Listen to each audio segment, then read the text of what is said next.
Hi, how is everybody? Welcome to the Pundits Pundit.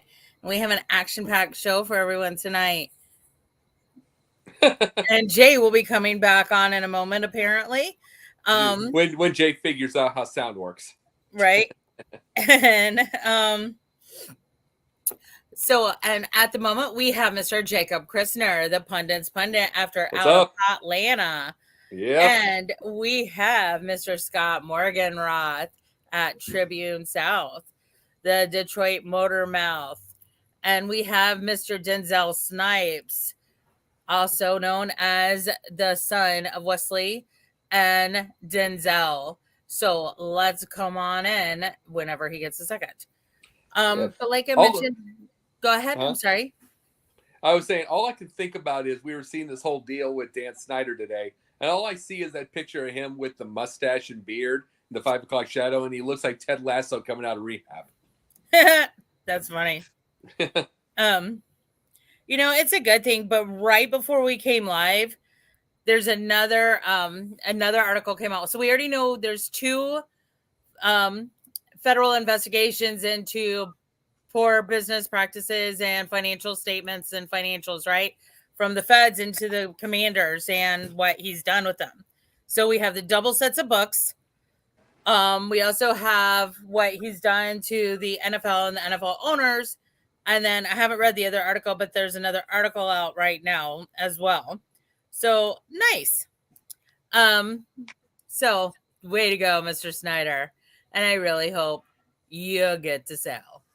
And Mr. Bezos, since you pretty much already own Washington, D.C., go ahead and buy your Commanders too, because we all know that's what's going to happen. So, or Jay, you have the money to buy them, right? And if not, I wish. You'll get a lotto ticket so you can buy them. I wish. Every day my mom's trying to get me to play the Powerball. But hey, maybe I will buy them. Right? We got a football team to buy. Come on. Yeah. I mean, but you know what? When I saw that earlier today, my first thought was Dan Snyder was full of you-know-what. He was a bluff. Because remember, he came out with all this, I got dirt on everybody type stuff. And now all of a sudden you're selling. You're not, because, I mean, if you had dirt on everybody so much and you weren't going to sell, you would have opened up those floodgates. But now all of a sudden you're selling? Yeah. Dude was full of hot air. Well, no, he has stuff. I don't know how full of hot air he could be, but how much power does Jerry Jones have to put the kibosh on it? More than you think. More than you. What else does Jerry have to hide? We all know what Jerry does in his suites. Come on. That's kind of an ugly idea. I mean, whatever. That's kind of an ugly thought. That's kind of an ugly thought. Robert Kraft's been busted. Jerry Richardson had to sell. David Tepper has a set of brass balls over his desk because he doesn't have any. I mean, Ursi's, all of his secrets are out. I mean, come on. We already know the owner of the Rams is a succubus. Come on. We all know it. Yep. Is there a decent owner in the NFL? No. Not one of them. Definitely not. Not one of them. Definitely not the McCaskies. Yeah. No, not at all. I mean, this takes me back to I think Chris Rock said it some time ago. Behind every who was it that said that behind every great success is a great crime? Oh, everyone's got skeletons. Yeah, everybody does. Skeletons. All of us have elephants. It's just a matter of, is it one skeleton or a graveyard? Right. Yeah. Oh, everybody's got skeletons. I mean, there is absolutely no one perfect. No one. No one's perfect. No. The one person that was perfect, they kind of crucified. Just saying. That's pretty much true. Yeah, that's why people really don't get perfect, because they don't want to be crucified. It kind of hurts. Yeah. Exactly. So how's it been? How you been, Jay? Hey Jen, I'm still trying to get my Firefox right. If you want to put the topics on the screen, and as soon as I get right, I'll take back over. No, you're fine. No, I'm good. All right, so we are going to start off with, should stars and athletes be held to a higher standard? I'm going to say yes. Because even if you don't want that responsibility, you put yourself out there. And you can do it in a way without doing it. Like, you don't hear, like, even Taylor Swift has gotten grief, right? Yeah. Even my future ex-husband, John Bon Jovi, has gotten a little heat. But most of his stuff is like done through music. Yeah. Like, you know, and he puts actions instead of words. The scariest statement I ever heard that came to fruition was Donald Trump saying he was running for president. So, you know, sorry, that was supposed to be funny. No. That's understood. It's like, thing was, the minute he went down the escalator, I said he's winning it all. So yeah. So, I mean, he's winning it all the minute. So the biggest thing about it is yes and no. Like you said, what we were saying, Jen, yes and no, because in one case, if you're going to, you got to take the responsibility. You got to also, you got to be able to have some sort of level of morals. It's right. Like, but because here's the thing, I was bringing up the thing this morning on Twitter with Marshawn Lynch and things that he does. You know, the things that he does with the money and his, you know, and all that kind of stuff, all this community, everything. And you might have seen it, Jay. Mm-hmm. And yeah, and it's like all that stuff that he does, and that's completely moral. That's completely moral, though. You know what I mean? And fine, Jamie. You don't want to see all of us. Jay and I understand how you feel. Whatever. We're done now. Yeah, but the biggest thing is the biggest thing that we got to do also is the fact that we've got to, as fans, understand that these people are human, and we are. As people, most of the fans are terrible at this. So here's the thing. Candy unwittingly makes a good point here. What about the Packers? Aaron Rodgers, Brett Favre, both lied. Sorry, Aaron lied by omission. He put his brothers in danger. I don't care if you get vaccinated or not. It's your body, right? I can't sit there and say, you can't tell me what to do with my body if I'm going to tell you what to do with yours, right? That there's no place in my life for a double standard. That being said, you lied. Brett Favre stole money, therefore he lied. Brett Favre also accosted a lot of women. Aaron Rodgers hasn't done that. At least it hasn't come out that he's done that. So I won't, you know, Aaron's a better person than hadn't Brett. Come out yet. Yeah. I just think that you put yourself up there to, especially when you're a quarterback or you're a pro athlete. Like, you have some pro athletes like Kareem. There's a famous story that Kareem walked past a little boy and his dad. Yeah. And he would not walk. Jake, you and I talked about this before, I think, on the early days of the Pundits Pundit when it was you and I. He walked past him and he wouldn't give the little boy an autograph. Well, Shaq came up with a business idea, and this man decided to meet with Shaq, walked by him, and he stopped and gave the little boy an autograph. Years later, Shaq is looking for an investor, meets with this man, looks on the wall. That man he was meeting with, that business investor, was that little boy he stopped and took the time to autograph. You never know. Good story. Well, You never know who it is. Anybody that's watched Cobra Kai, that was season 3 with Daniel. Saved the little. I mean, it's a spoiler. He saves the little girl in Karate Kid 2.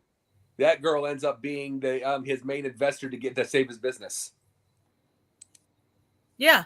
Yeah. So it's like that kind of. So yeah, that's pretty realistic because what you said with Shaq and everything. My thing though is the fact that we just have a problem by ourselves. As we just need to be. I'm just going to talk about this with people that are the athletes and the fans. We need to just start learning to be human. Mm-hmm. You know, good, solid people. You know, it's like, which means, guess what? In the middle of it, there's mistakes.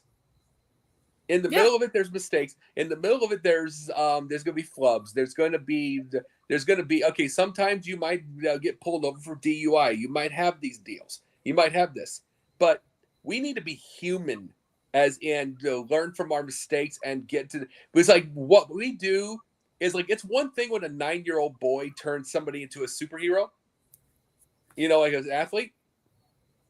It's another when a 45-year-old man does it. Right. And it's like they turn them, and then when the things fail, then they just turn on them. They cuss them out. They do all this stuff. It's like, in the end, these are human beings. They got families. They've got all this, and it's like, okay, you're here to tear them down. Okay, to build them up so you can tear them down. That's 9-year-old crap. So this is an overall deal, and I just wanted to know what you thought of that, Scott. Well, let me put it in a nutshell, okay? I want to look at the question at its face value, all right? Because I think that's the only way to really look at it. Number one, should stars and athletes be held to a higher standard? I say absolutely yes. Number one, you're being paid a whole lot of money, okay, more than the average individual out there. Two, you share a bigger stage. So I think that you have an obligation to some extent to be a role model to these people. You really do, whether you like it or not. If you don't want to be held to a higher standard, my advice is don't get on the big stage and lay low and nobody will care about you. Because here's the thing. When you're on a bigger stage, you open up opportunities for endorsements and, you're in the limelight, period. So I think this is pretty cut and dry. I really do. You have the choice. Whether you're an athlete, you're performing in front of a larger audience is what you are, as well as an entertainer or whatever, whether you're on television. But you just want to feel like there is such a thing as a role model in this day and age. And I'm not sure there really is anymore. Like Jacob says, you got to be nice people. How many nice people do we have? What do we see on social media? Do we need to see the Kareem Abdul-Jabbar stories or the Shaquille O'Neals? There's a lot of good out there, but unfortunately, social media is bad.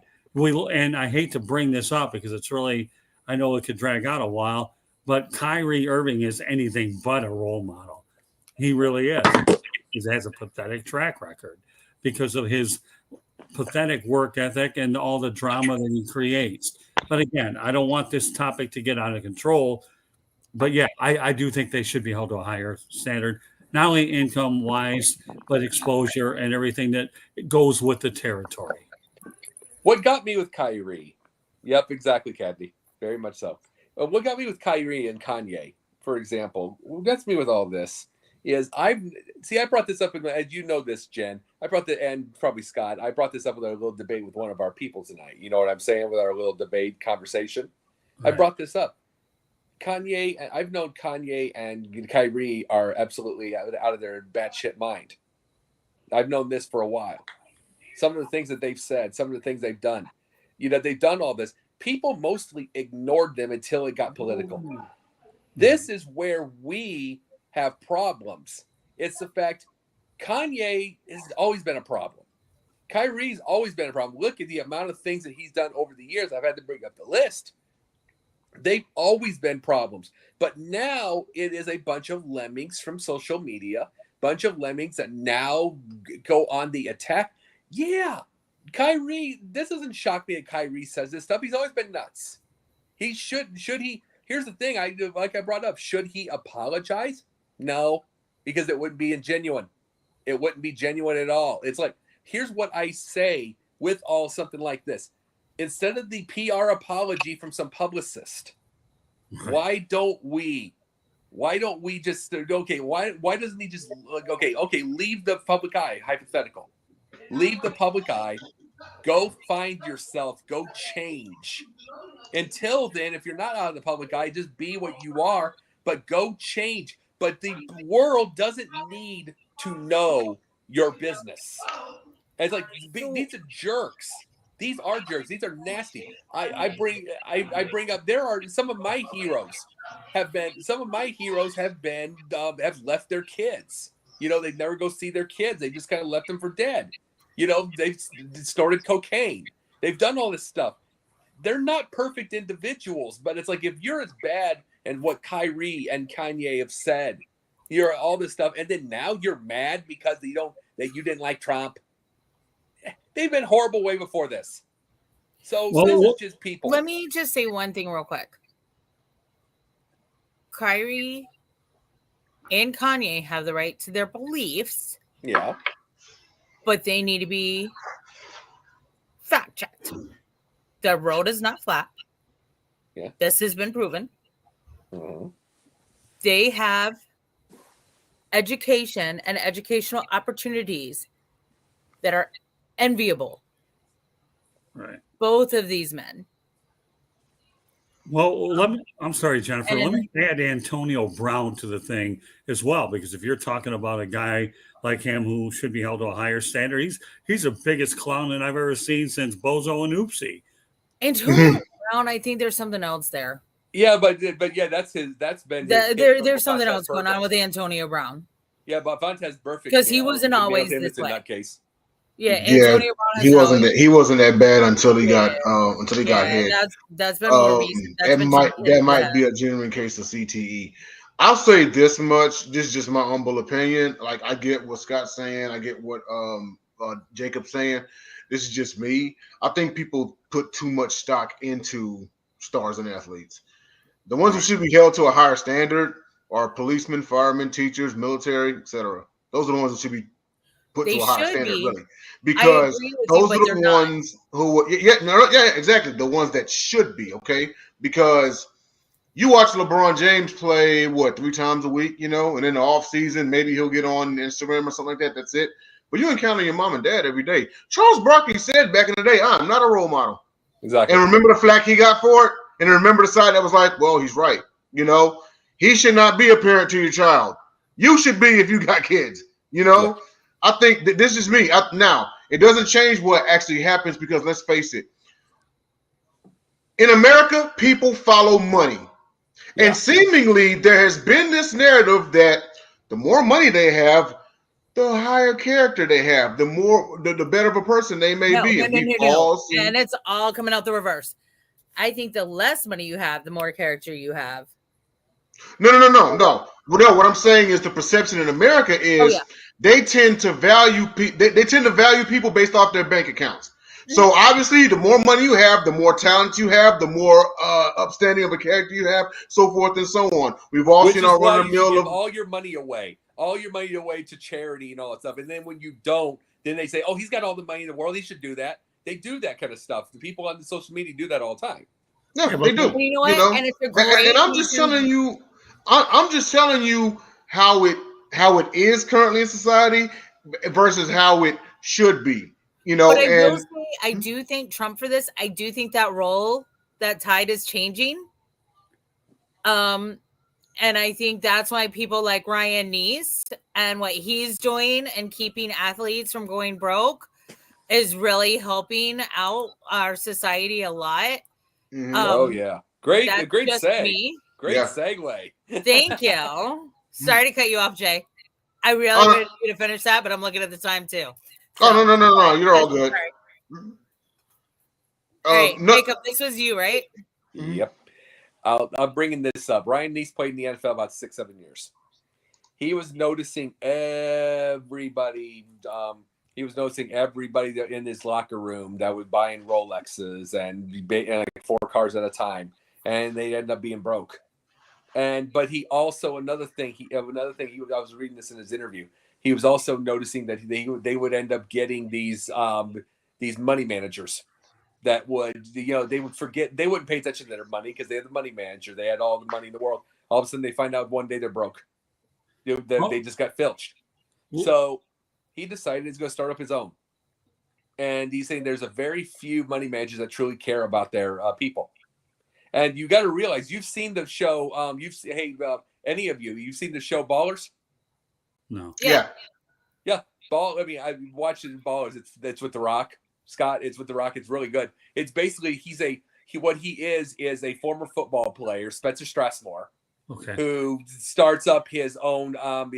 He's basically broken out of the league, and he ends up finding out that a lot of the people that he played with were broke and they were stupid with their money. So he starts up his own company. To be able, and it's a whole 5-year deal. And it's pretty cool. And that's what Ryan Neese basically did. And then these are the things that we need to know about. the kind of stories we Right, need to know about. I'm finding these on Front Office Sports and Sportigo and stuff, which those are niche. We don't see these much on, like I say, we don't see it on Fox. We don't see it on CNN. We don't see the thing by itself. We don't see any story unless that area knows what your politics are. Hey, Well, hey, Will. But you know what I mean, Jen? Hey, Will. You know what I mean, Jen? Yeah, absolutely. Yeah, we You've don't got to ever have people know. who We don't care. Yeah, we don't, and I'm just saying to Scott, I'm saying the same thing. We don't ever seem to know great stories like this unless they know what your politics are, which is sad. all right, but let me incorporate one thing here that's really important. And I hate to go back to Charles Barkley, but I will because it's very important into what we're talking about. The man says he's not a role model, right? But yet, meanwhile, when I met him in Winston-Salem, North Carolina, in June, and I did, I have a picture of him. We talked for a few minutes, and now you're talking about Charles Barkley, okay, the commentator, not the basketball player, and he's front and center about everything that is wrong with this dysfunctional drama league, okay? So 1 minute, no, we're not role models, but number two, you're messing up the league that we worked hard to build. So where's that happy medium here that you have between perception and reality? Yeah, 1 second, should we be higher standards of role models? No, but these players nowadays in sport, particularly the NBA, are making it difficult to tell us that they should be held to higher standards. And we're seeing lots and lots of incidents of guys that quit on their team, force their way out of their area, city like James Harden. The list goes on and on. I'm not trying to draw it out, but I'm just trying to go back to the nature of what we're talking about. Yes, they should be held to higher standard. Tell me Latrell Sprewell went broke, okay? He falls into the Ryan Neese category. I can't feed my family. Yeah. Meanwhile, the guy bankrupt 9 million times over. So where do you draw the line in terms of how you to connect both these things? And I just think it's worth being brought out to the forefront. Well, and you bring up a good point on Latrell Sprewell. Long proponent, and I know Jay and I've discussed this. I believe Jacob and I as well. I don't know if you and I have. I have been a very long advocate. I've been in the financial industry for 25 plus years. No, about 25 years. The NBA, the NFL, NHL, MLB, not so much the MLB, because if you can go through that much money because there is no cap, then I've got no sympathy for you. Mm-hmm. You're just stupid. Like, sorry, you're just stupid. Then they've needed to have fiduciaries on site. That's the one thing that I respect about Coach K. That's what made me, he took that from Dean Smith. Dean Smith made sure his boys knew how to manage their money.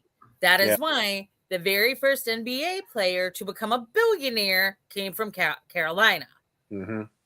That is why he is still the only player that is a former player that is an owner of an NBA team. So that being said, that's intelligent. That's what David Tepper needs to do. That's what Dan Snyder needed to do. Because what happens is you have these guys, they have their groupies, they have their boys that have always had their back. And they believe in them to always have their back. But then they get a taste of that money. But when the money runs out, what happens? Please. And everyone and they throw it in your face. We're family. We're family. Yeah. Even though you may have had, let's say you strike $5 million tomorrow, Jen, right? Mm-hmm. All of a sudden, a cousin's going to pop up out of nowhere that you haven't seen since you were 10. Oh, well, come on now. We're family. And let's say he or she drains you dry. You're down to like $50,000. You think you're going to hear from them anymore? Mm-mm. These are the type of people. Don't get me wrong, okay? Everyone's got like their 1, 2, or 3, like, they're not going nowhere, okay? Right. But all of these other ones. And see, this is what, and see, when this topic came up, the first thing I thought about was that ESPN 30 for 30 broke. One of the best ones ever made. Mm-hmm. And it went through all sorts of factors. Having kids by the wrong women, or right women, whatever, but child support's expensive.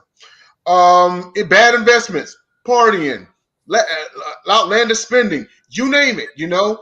They're actually, I'm trying to remember, but they actually in the NFL, if I'm not mistaken, they have a small seminar.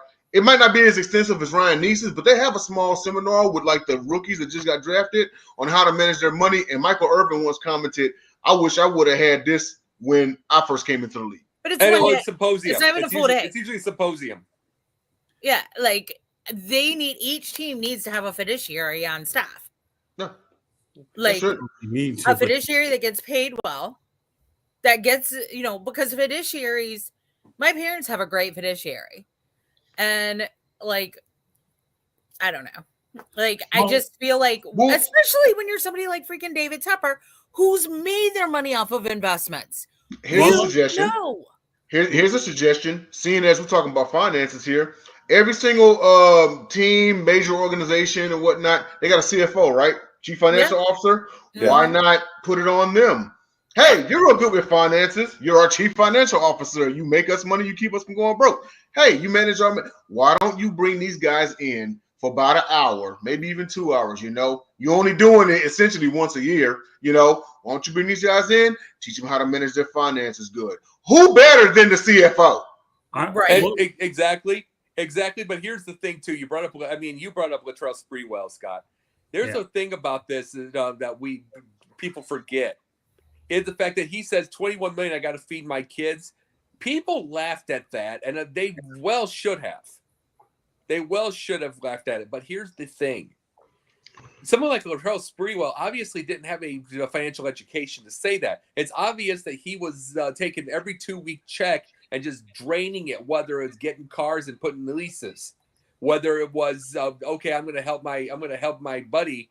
I'm going to help my buddy. I'm going to a business. I'm going to help him finance that. Never going to see that money again.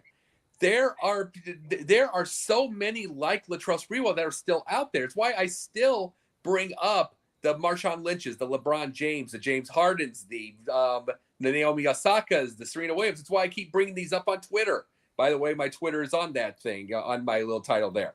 I bring these up because these are people you brought up fiduciaries. They have money people in their lives, and they've learned how to handle. Naomi Osaka is 24 years old, knowing she's making her money and keeps building. Look what she's going to do in the future. She's going to be a billionaire by about 35. Well, let's hope her daddy doesn't act like Jamie Spears. Well, let me add something to this. Years ago, I had the good fortune of interviewing John Wooden, the Wizard of Westwood, out at Poly. Cool. Yeah. John Wooden. And you know what? Name me too many of his guys that ever went broke. And you know what? I'll tell you, and it was a thrill. I wish I'd had a camera phone, but I had the interview somewhere in my house here. I kind of know where it's at. Maybe one of these days I'm going to start something. But here's the deal. Okay. If anybody wants to do things the right way, I would encourage anyone, whether you buy his book, The Wizard of Westwood, or not, to talk about the pyramids of success.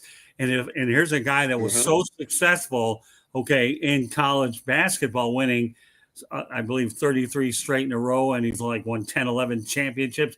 If you can't learn from Coach Wooden, then you can't. And now I've done thousands of interviews over the years, and I'll tell you what, if I had to look at my top 5, Coach Wooden, to me, would easily be in my top 5. The biggest thrill, because I addressed them by Coach Wooden. I saw them actually play the University of Georgia at Pauley Pavilion. He was sitting in his seat, and I went up there and politely talked to him. He gave me all the time I needed. It was an unbelievable thrill being around a guy that I think the world of. And to this day, I'll always love him, even though I met the guy one time. But go to his pyramid of success. I can't think of many John Wooden players that ever failed in society. Well, I mean, and believe it or not, you put Kareem Abdul-Jabbar, Bill Walton, just to name a few, but they did pretty good. And now when you talk about athletes going broke, I've had a couple of these advisors, if you may, on a couple of my shows, and I won't say that they drew very high numbers. I think the education was good. They couldn't promote it worth of beans, but again, they're in it to make a buck too, so you don't know how qualified some of them are. So I would tend to go back to what Denzel's talking about and not worry about these outside financial planners as they want to think they are, that they can guide an athlete. Well, but the problem with some of the outside ones is more the friends that are trying to be their financial planner. Right, I know, but what I'm saying if you're an actual licensed financial planner, you're held to a high standard. Right, true. But where I'm going with this, Jen, is what Denzel's saying. You know, you've got a guy with the team CFO. Is that what you call him? Yeah, Mhm, so Chief those are Financial the Officer. things to be referring to. Not all these so-called outsiders that you don't know chicken from dumplings. You know what I mean? It just doesn't make any sense to me. How many? Right. Here's the thing. You brought up John Wooden, Pat Summit. I'm bringing up coaches. John Wooden, Pat Summit, Dean Smith. You know, You think Coach Prime's doing this with his players? Yes. Yes. Yes. I am a monster fan of Coach Prime. I'm going to say that. I do think that this is something that's going around a lot now, at least on the college level, to be perfectly candid, because I think, especially with NIL, NIL. Good point, because they about to start getting paid too, if not already. And I mean, it's got to sink down into the high school too. So, like, not all high school coaches are qualified. So then you've got to go back to your core classes. And that's where some of the basics in life are going to start coming back into education, which is missing. You're right on that one, because a lot of them is going to be really good for the United States educational system as a whole. And you're right on this one. This is where they have to pay extra attention in classes. You just said I was right on something as a whole. Yay! Yeah, you know what though? You got because I was going to say, I'm sorry. Oh no, just real quick. A lot of them they have degrees in business and business management. A lot of athletes do. Right. You know, so you would think it's like, well, you might want to pay attention in class, because part of a business degree is how to manage finances. Right. Let me bring something real fast though. I'm going to say this. I brought up John Wooden, Pat Summit, Dean Smith, others.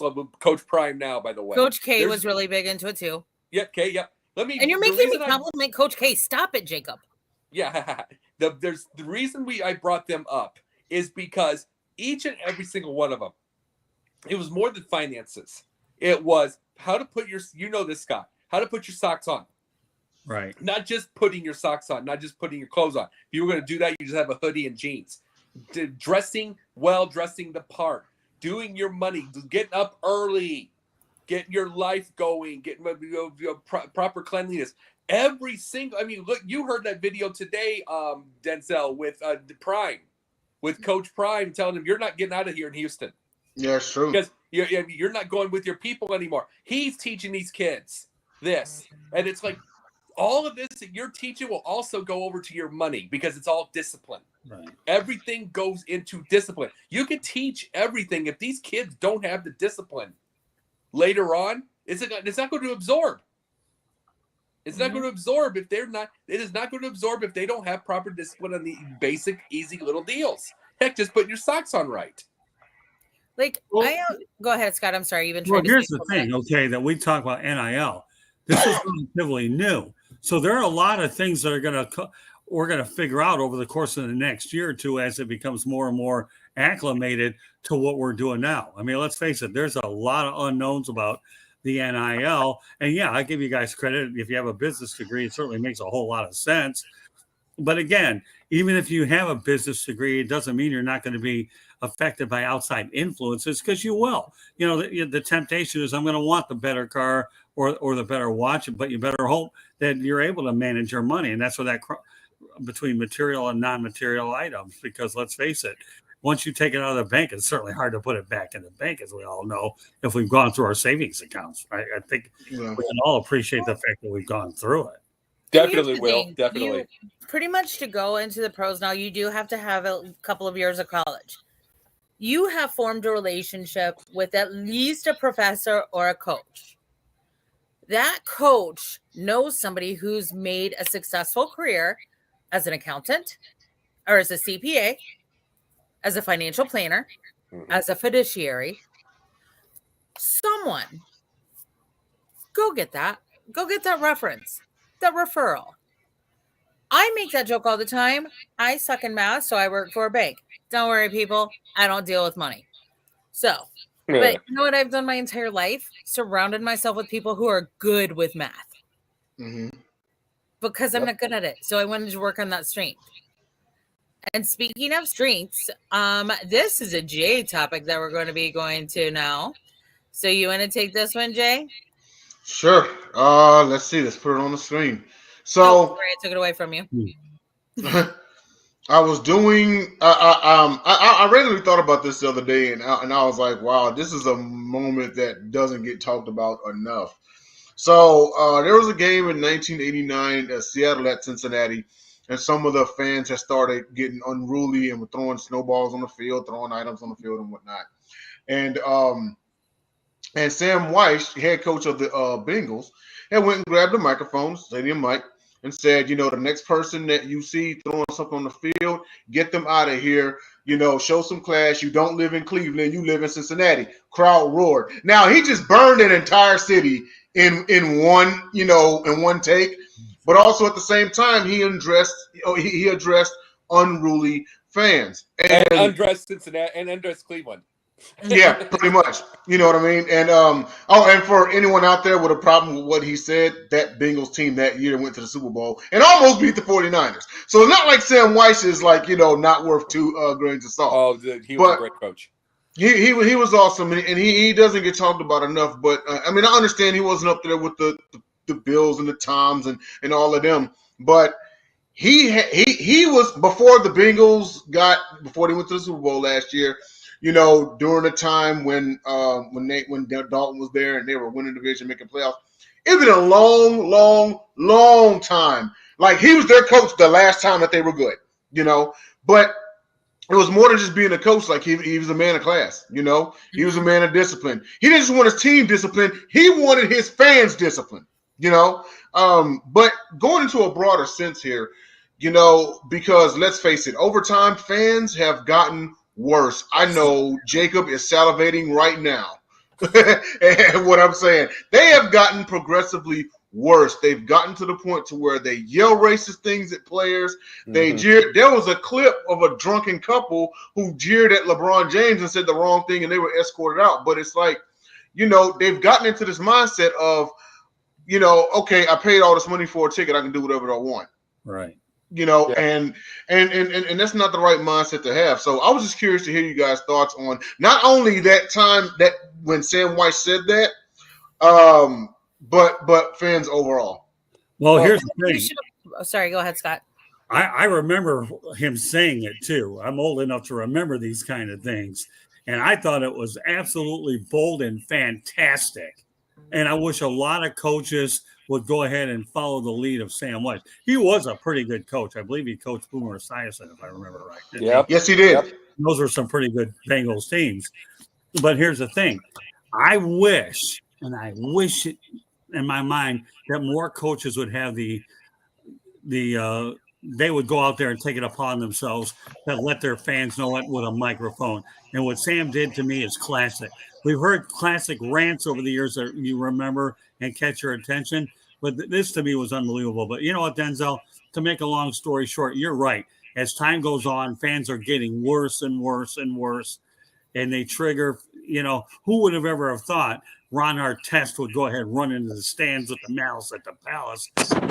Fan went out there and threw a beer on him and forced his hand. And I'm sure there's a million other incidents that you can talk about.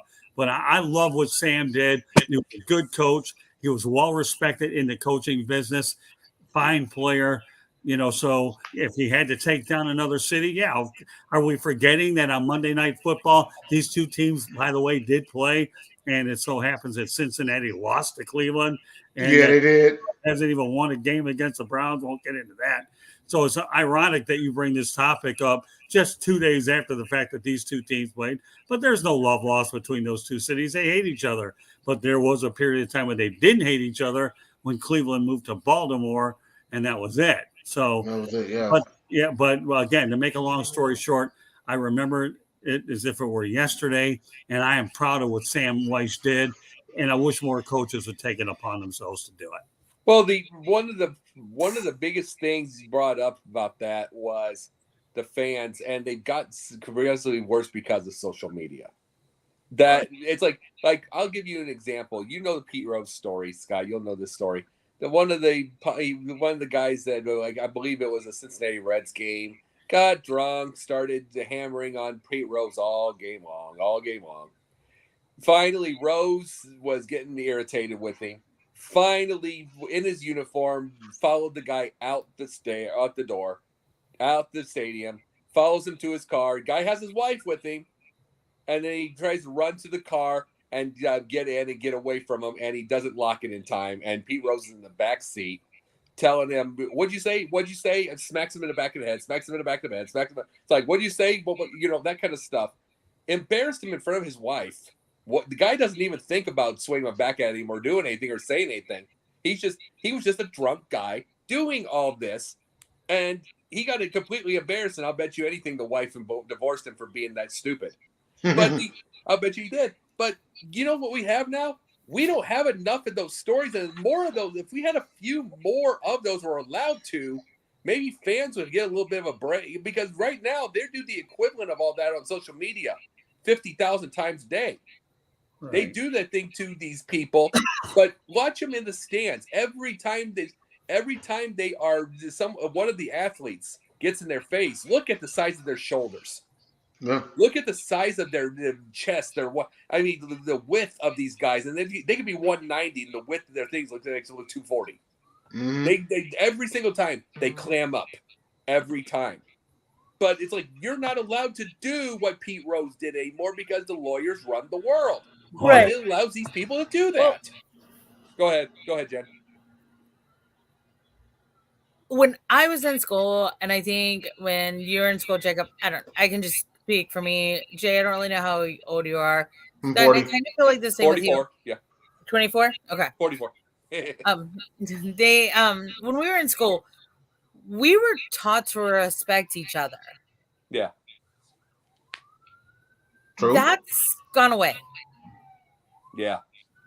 Too much emphasis has been placed on other criteria to respect. And getting away from just respecting a person for being a person has gone away. Yeah. And we need to get back to that as a society. Yeah. We don't need to, I hate Heat fans. I despise them. Every single time. And I also hate Cleveland fans. Because every single time I went to, and it wasn't because of LeBron. I know that's what you're thinking too. But every single time we used to have season tickets to the Hornets. Every single time we would go to those games, we would have somebody from the opposing team try to come up and smack talk us. And I love smack talk. You guys all know that. But I'm more fun, jovial. I'm not trying to get butt hurt, things like that. I got a little butt hurt the night Christian got traded, Jay, but that was a little too raw and a little too soon. But really 30 seconds after. But I called them the Pampers. That didn't actually bother me. It was making fun of Christian being traded. That made me sad. You live close enough for me to drive to. Not your innocent. Tell Candy she can give you a kiss tonight. She appreciates you saying that. Definitely take your advice. When you're coming up and you're putting hands on a stranger, yeah, no. Yeah, that's not what's called for. And you know what? I tell people I'm allergic to BS. Okay, well that's funny as shit. Oh no, I did have one question for everyone, and I can't remember. I think it was Jacob that brought this up. Said you don't see coaches doing what Sam Weiss did anymore. Do you feel that the reason why they don't is because they don't want to be accused of going against their own fan base? No, Ron Rivera did it a couple of weeks ago. Well, here's the thing. Here's another thing that gets really big. The one problem with social media is the amount of assumptions that come out of something. What if someone in Washington, for instance, did something like that? Considering it is a city of about 81%, 82% black people, immediately that person gets a racism accusation. He could just be talking about human beings. Mm-hmm. And it's like, okay, you do it against Cleveland or whatever. That could be then you're gonna have 50 others. Seattle, you're gonna have, oh my God, he's against women. You get everything. Everything now has a political standpoint to it. And let me say this: it got worse. All this got worse with COVID. You said you don't put your hands on people. You get all. I'm just saying this. You don't put your hands on people. how many videos did we get of some Karen just coming up to somebody? If someone just wanted to itch their nose and put their mask down, oh my God, like 5 Karens coming around them. And and oh my God, that person's scared to death of them. And it's like, but you never see them go around somebody that's going to fight them. Mm-hmm. Swing, and they can tell. They can tell. And that was the big thing. But the biggest problem is just the idea that these people have the audacity to do any of this. They did this during COVID, and it just did get worse. Right. I feel like it actually, maybe it did get a little worse during COVID, but I feel like when it started changing, when a lot of the educational requirements started changing. Right. Because when I went to school, it was kind of the jocks versus everybody. Mm-hmm. It wasn't until years after I graduated, like, I found out people liked me. Like, I was never that popular girl. Like, I wasn't. Like, I was a competitive swimmer. I had practice before school, after school. I went to 2 schools a day because, again, I sucked in math. So I had to go to a special school to get help between after high school ended and before swim practice started. And in the meantime, I was on student council. So, you know. Well, here's the deal. Nowadays, you can't do anything because number one, everybody's got a camera, and number two, they're going to put it on social media. So, well, and that's gotta, like, I mean, and there are pros and cons to that. But well, we need to get back to basics. Just respect each other. Right. But well, let me finish, Jennifer. Okay. Sorry. All right. That's okay. Here's the thing. You know, where there's a camera, there's a person, and where there's social media, you only get little clips. All of a sudden, you either look real bad or you look. Nothing good comes out of what you have. So what's begun to happen with the emergence of camera phones, I've become more that I work out of my home a lot more and go to games. I don't go out as much as because I don't want to be bothered with the outside world. If you have to watch your back every second for the next lunatic or idiot that's going to do something stupid, you might as well stay in your 4 walls and pick your spots when to go out because you don't know when that. I mean, you know, social media, unfortunately, it's a love-hate relationship. Well, all of us, because we have to deal with it to promote ourselves than it was when I was growing up as a kid. So you have no choice. But you think I like going ahead and going on some of the social media platforms and seeing who got killed, how they got killed, stay home, you know, because, again, and now you see things being videoed, you know, even the incident out in Minnesota, you know, and I've got a topic later on the sports exchange, which Jacob will give you a little bit of a teaser that we're going to be getting into because of it. So involving Michigan State, and that's as far as I'll go with it. But the bottom line is this, okay?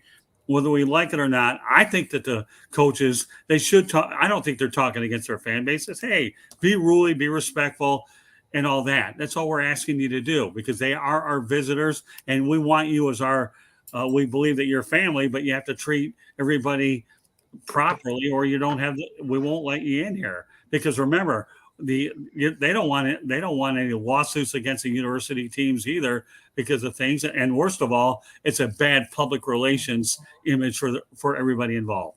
So, and one thing you brought this up with social media. It's the fact that now I saw this one video. Asian kid, black kid start fighting in the hallway, and black kid pulls out a knife and starts trying to stab the kid and scratches him or something, all that kind of stuff like that. No one's helping. No one. Teachers stand back. Finally, one teacher pulled the knife out of the other kid, but then he slammed the kid who's the victim on the ground.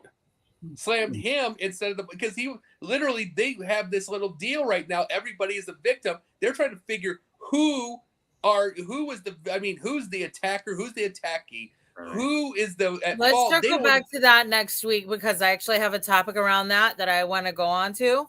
I'll finish this real quick. We'll get that. It's like people trying to figure this out.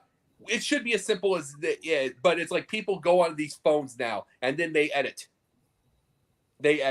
And that's where the problem is they're afraid instead of just standing up for it and know what the truth is, they edit and then they're afraid of it. Indeed. We'll hit our last topic next week, you guys. We're running out of time. You guys have the sports exchange So we'll hit our last topic next week. What was the last topic, by the way? Title IX and due process. Yeah. I mean, you want to do it? That's You want to cool. do We'll it? do it next week. Maybe we can get Carrie or Candy to jump on with us, or Megan. Yeah, you know what? It'd be best because The three of us really get spend a one of lot those of on time here. on it. We don't want Carrie. We don't want Carrie for 10 minutes. We love her. I know. And Well, she had to no. watch. No, some I only want Carrie for 10 minutes if she baked me some cookies like she promised me. You know what? She didn't told get me out. no. She promised you cookies. Yep, And she's she a promised Philly me. fan. She sent me a picture of the cookies. She sent me one too. She said, sure, but I just gave Colby 4 dozen. She likes her kid more than me. That's not fair. I don't know what's with that. What's with that? I don't know. Well, Scott, because I kept interrupting you tonight, I'm going to let you lead us off. Please tell everybody where they can find you. All right, great. www.southfloridatribune.com, which Candy does a marvelous job putting together with all the broadcasts as well as the content. Most of all, you see it on Twitter at Tribune South. But please subscribe to the South Florida Tribune YouTube channel. Please subscribe to the South Florida Tribune YouTube channel. We have a lot of great broadcasts on there, as well as a lot of the work that we go out there and do in the field as well. We have a lot of great things in the pipeline, and we have a lot of things as well that we already have put up there. So please subscribe to South Florida Tribune YouTube channel. We get to see everybody here on there. Jennifer's on there. Denzel, I think we have a date next week. And Jacob, well, you're on every week. So what can I say? Yeah. Denzel, you need to go on You have Thursday a date? night in 2 weeks. You have a date next week? I mean, don't forget the flowers. Yeah, right. Don't worry. I'll send you some superficial ones here because this is in San Francisco, so we'll leave it at that. Well, I know I'm going to make Mr. Denzel Snipes, Snipes, the love child of Wesley and Denzel, tell us where he can be found. You like that, huh? Well, you can find me. Let's see. First off, Confidential. We are in the off season right now. We'll have a one-off show after the World Series. Then we'll have one in December, one in January. We'll be back full force in February in time for spring training. We're gonna have a new start time, so no more slumber parties. Also, Pundits Pundit every Wednesday with these fine people on the screen, and also the Gauntlet this Friday, 8 p.m. Eastern. Poll's gonna go up here shortly on my Twitter. That's NELLINEL13, NELLINEL13 on Twitter to vote for this episode of the Gauntlet's Player of the Week. And then also Basket Bros on Sunday with myself, Jacob, Dom. Ooh, hold on. I'm so sorry to interrupt you. This literally just came from The Athletic. So Kyrie and the Nets are each donating $500,000, money for causes and organizations that eradicate hate and intolerance after Irving promoted the anti-Semitic film. I'll give you 2 words for that. Ready? Big deal. It is. It's peanuts to them, but it's organizational changing money to some. Yeah, well, it's $500,000 to some people who can make an impact. I have no problem with the money part. I have a problem where it's coming from, and the guy, one of the individual that's doing it. I'm all well and good with the money with the Nets, but the other guy, he wasn't. He would he have done it? I honestly think he was trying to have Kanye's back. I really do. I don't think he knew what he was promoting. 100%.